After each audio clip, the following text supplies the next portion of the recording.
The food is still warm when you pick up the phone. You are not sure what made you reach for it. Habit, maybe, or some quiet reflex that has become so automatic you stop noticing when it started. The plate is in front of you. There is a glass of water to the left. The room smells like whatever you cooked or whatever arrived in a bag, and for a moment everything seemed settled, like the evening had actually arrived. Then the screen lights up, or you reach for it before it lights up, and by the time you open the inbox, you have already left the table in some small, invisible way. Your body remains there. Your fork is still in your hand, but something in you has turned away from the room and moved back into the part of the day that was supposed to be finished. It is not urgent. It rarely is. Most of what arrives in the evening is not the kind of thing that needs a response tonight. And somewhere behind the scrolling, you probably know that, but you read it anyway. You scroll past the thread that could wait, pause on the subject line that pulls at the edge of your attention, read one sentence that sets off a small trail of thought about tomorrow and what still needs doing, and whether you said the right thing in that last reply or let something slip past that might come back around. And now the food is slightly cooler, the room is slightly quieter.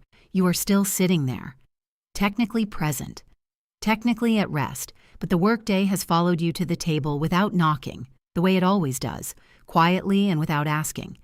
This is not the story of someone overwhelmed. It is a smaller and more common thing than that. It is the story of a habit so woven into the evening that it no longer feels like a choice. The phone arrives at dinner the way cutlery does, without ceremony, without announcement. No one put it there on purpose. It is just there, and you are just checking it. And another 10 minutes pass inside something that was supposed to be rest, but has become an extension of the office with different lighting and a plate of food going slightly cold beside you. You may have noticed this before and let the noticing pass. You may have thought, briefly, that it would be different tonight. Sometimes you set the phone face down with a kind of quiet intention and then reach for it anyway. And the reaching feels like nothing, like breathing, like a motion your arm makes on its own before the thought arrives to stop it. The intention dissolves without breaking. There is no moment of failure.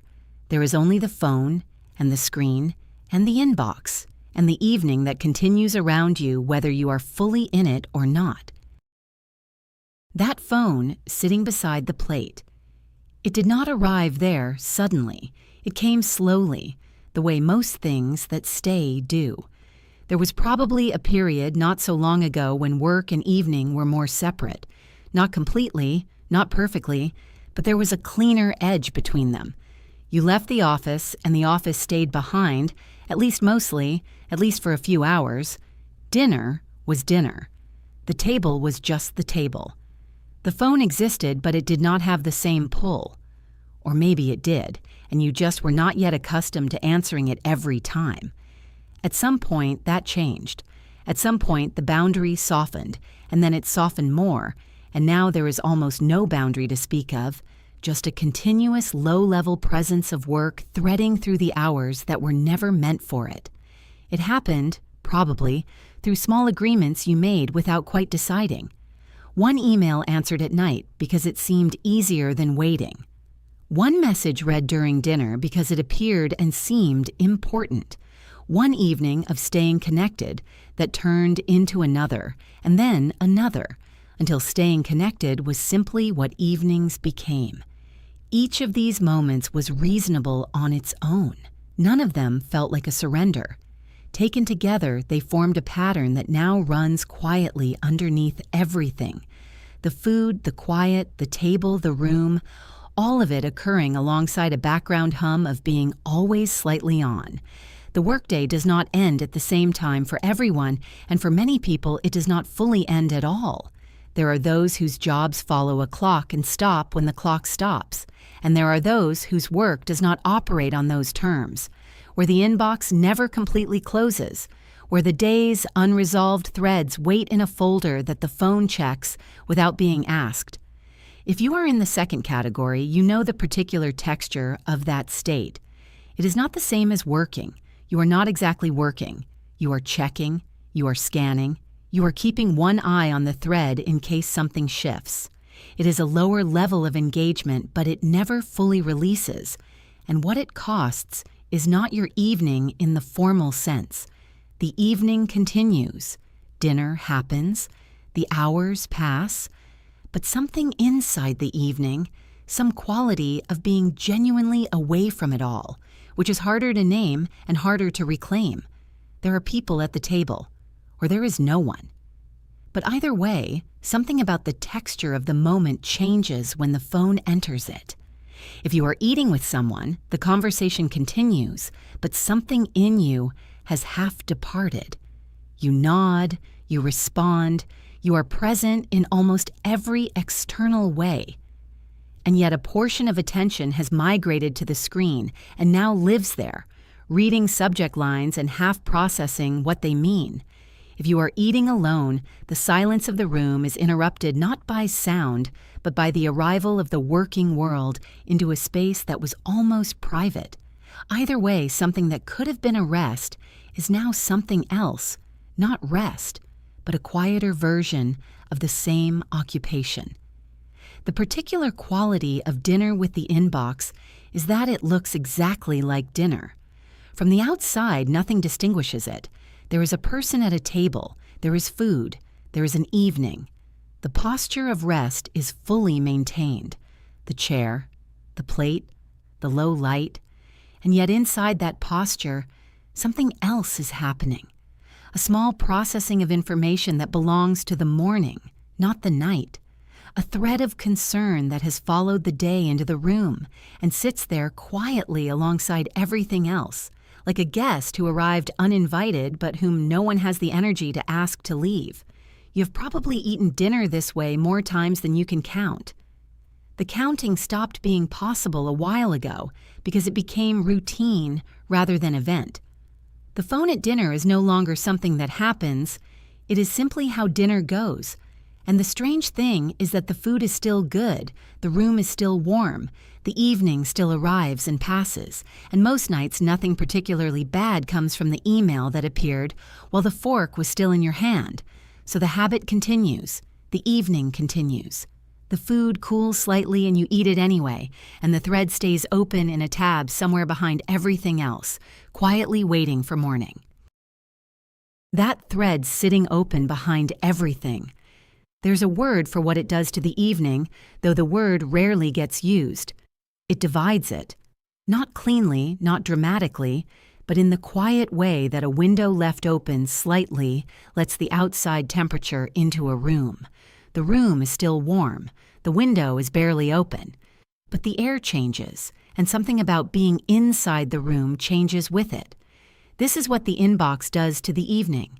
It leaves a window open just enough that the working world continues to breathe through it, quietly and without announcement, while the rest of the evening goes on believing it is closed. The strange thing is that the email usually does not require anything. Most of what arrives after 6 in the evening is informational. A reply to something earlier, a thread continuing from the afternoon, a forwarded document that will matter more tomorrow than tonight. Nothing on fire. Nothing that breaks into the room and demands an answer. But you read it, and reading it costs something that is not time. It costs presence. It costs the 10 minutes of actual stillness that dinner could have been. The brief window in which the day might have released its grip slightly, in which the body might have relaxed into the chair in a way it has not relaxed since morning. That window does not close violently. It simply fails to open. And then another evening passes in the same low-level state of partial occupation that the afternoon already was. You notice this sometimes at the table. Not in a grand way, not as a crisis, but as a small recognition that arrives and then leaves before you do anything with it. An awareness that you are here, but not quite here. That the plate is in front of you, but some part of you is still in a meeting room, still composing a response, still running through tomorrow's list in the background like a program that was never closed. The recognition is brief. Something else appears on the screen. The fork moves again. The moment passes the way most small recognitions pass. quietly, without consequence, into the larger flow of the evening. There is a particular kind of exhaustion that this produces, not the exhaustion of having worked too hard exactly, though that may also be present. It is the exhaustion of never having been completely away, of moving from one room to another, from the office to the car to the house, from the house to the table, and finding that the weight of the day came along for the entire trip, riding quietly in the pocket alongside the phone, arriving at dinner with no intention of leaving before bed. This is not tiredness in the ordinary sense. It is something more like the fatigue of continuous low-level attention, of a mind that has not been asked to stop, that has simply been asked to do slightly less while remaining essentially available. The food is gone from the plate now, or mostly. The evening is still here, still quiet, still offering whatever it has to offer, though by this point the offer has been partly refused without your quite realizing it was ever made. You set the phone down, or you carry it to the couch, which is not quite the same as setting it down. And the evening continues into its later hours, carrying that quiet, partial presence forward, the same low hum of being almost there that began at the table and has not yet found a moment to stop. That hum follows you to the couch, the next room the phone moves into after the table. This is not a surprise. The couch is where the evening continues, where whatever rest was supposed to happen at the table moves to after the plates are cleared. And the phone is there too, still warm in your hand or set down close enough to see when the screen lights. From this position, half reclined, legs extended, the body at last arranged into something resembling rest, the relationship between you and the device continues. Another notification, another glance. The evening hours passing in a rhythm of brief engagement and brief release. Brief engagement and brief release, the mind never quite settling into the stillness that sleep eventually requires. There is a version of the evening that did not always include this. If you think back to earlier years, not childhood, not the distant past, but the years when you first started working, there was a different relationship between the job and the hours after it. Not necessarily better, not idealized, but different. The office stayed at the office, partly because the technology required it, but also partly because the line between work time and not work time was more visible then. You could see the line. You could step across it. And once you stepped across it, you were, in some meaningful sense, on the other side. The evening, then, was something the job did not routinely enter, and the quality of your presence inside it was different as a result. Heavier in some ways, lighter in others, but more singular. You were somewhere. You were in one place. That singularity is harder to locate now. It is not gone entirely. There are still evenings where the phone stays quiet, where the inbox holds nothing urgent, where several hours pass without the working world making contact and the night feels briefly like the night used to feel. But these evenings are exceptions rather than the shape of things, and when they occur, there is often something slightly strange about them. A faint unease, as though the quiet is unusual rather than ordinary, as though your nervous system has recalibrated toward availability and finds its absence slightly disorienting. This is one of the odder costs, that the habit of checking eventually makes not checking feel wrong, and so even the quiet evenings are shadowed by an awareness that they are unusual, that tomorrow will probably not be this way, that the phone is simply quiet tonight, not gone. The checking is not always about the content of what is checked. This is worth sitting with. When you reach for the phone at dinner, when you scroll the inbox on the couch, when you glance at the screen one more time before sleep, the thing you are looking for is not usually there. Most of what arrives in those hours is ambient information, background data, threads that will resolve themselves by morning, or that have already resolved themselves and simply sent a notification to confirm. You are not checking because you expect something critical. You are checking because the checking has become a reflex, a form of contact with the ongoing structure of your life, a way of maintaining a low-level sense of engagement with the thing that occupies the largest portion of your waking hours. It is not worry, exactly. It is something quieter than worry, a kind of orientation, the way some people face the window when they sit in a new room, not because there is anything particular to see, but because the direction feels right. Consider what that reflex has quietly replaced. Before the inbox arrived at dinner, the evening held different textures. Not always richer, not always calmer, but different in kind.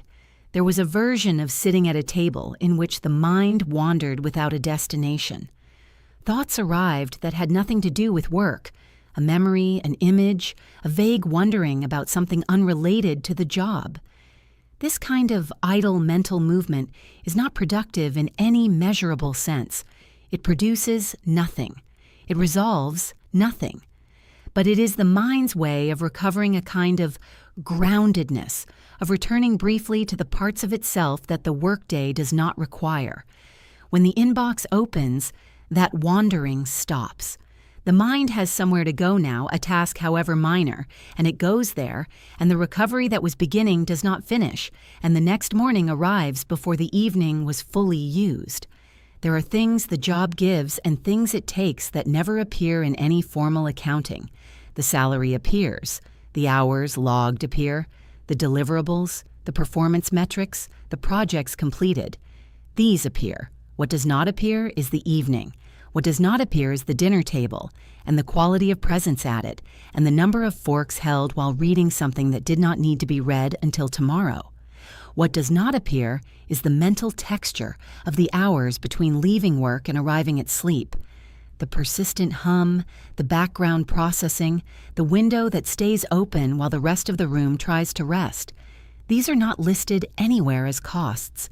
They are simply the conditions of the work, the invisible surround that the job occupies beyond its official hours, the quiet extension of the working day into territory the day never officially claimed. There is also something worth noticing about what the body does during this. The body at the dinner table, phone in hand, is performing the physical gestures of rest, sitting, eating, occupying a domestic space, while the nervous system remains in something closer to its daytime state. The jaw may be slightly held, the shoulders slightly elevated, the quality of breathing not quite the slow rhythm that evening is supposed to bring. These are small things, nearly invisible, the kind of things that only become apparent when they are absent, when a genuinely uninterrupted evening eventually arrives, and the difference in how the body settles into the chair is noticeable and slightly surprising. This is the body's accounting of what the inbox costs, kept not in any record but in the slow accumulation of not quite rested nights, of mornings that arrive before the previous day was fully digested. And yet something is happening there, something at the table during those 10 minutes with the warm food and the lit screen is being spent. Call it attention, or rest, or the simple quality of being in one place at one time. Whatever it is a real thing, and it goes somewhere when the inbox opens, and it does not always come back before the evening is over. By the time the lights go off and the room goes dark, the day has not been interrupted by the evening so much as extended through it. And what lies on the other side of sleep is another morning of the same. The alarm, the coffee, the commute, the day beginning again in a room that the previous evening never quite left. Morning comes the way it always does. The alarm, the light, the small resistance before rising. And somewhere in the first minutes of the day, before coffee, before the commute, before the day has formally begun, the phone is already in your hand. The inbox from last night, the notifications that arrived after sleep, the thread that continued without you. The day begins before you have quite left the previous one. And the previous one, you notice distantly, ended at a table where food was eaten alongside everything that was not the food. This is not a story about something breaking. Nothing breaks. The food gets eaten. The evenings pass. The work continues to arrive and continue and be managed. and the life that surrounds all of this keeps its ordinary shape. The commute, the conversations, the small purchases and appointments and evenings that pile quietly into weeks and months. The phone is there throughout. The inbox is there throughout. The low-level hum of being available is there throughout, so constant that it has long since become background rather than figure. Something heard the way you hear a refrigerator. Not consciously, not particularly, but always. You build a life inside this hum. You eat dinner inside it. You sleep inside it. And in the morning, it is still there, exactly where you left it. There are evenings, occasionally, when the phone stays on the counter and dinner is just dinner. These evenings feel different in a way that is almost hard to identify at first. Quieter, though the room is no louder. Slower, though the clock does not change. The food tastes the same. The chair is the same chair. But something in the quality of the hour shifts, as if a low current has briefly been turned off, and the room returns to being simply the room. These evenings do not last. The next day arrives with its threads and its notifications and its inbox, and the evening that follows will probably look like the one before it. The plate, the phone, the food going slightly cool. But the other kind of evening happens too sometimes. And the fact that it feels different is worth noticing, even quietly, even without knowing exactly what to do with the noticing. What stays is harder to name than what is lost. Something continues to happen at the table, even with the phone. The food is real. The room is real. The evening light is real, whatever color it is through the window, whatever time of year. The moments of sitting are real moments, even when some of the attention that belongs to them has gone elsewhere. There is something in the persistence of the ordinary, in the plate, the fork, the same table at the end of the same kind of day, that holds its own quiet continuity, even when the presence inside it is partial. The phone beside the plate, the food still warm, the inbox sitting open behind everything in a life that is quietly, ordinarily continuing.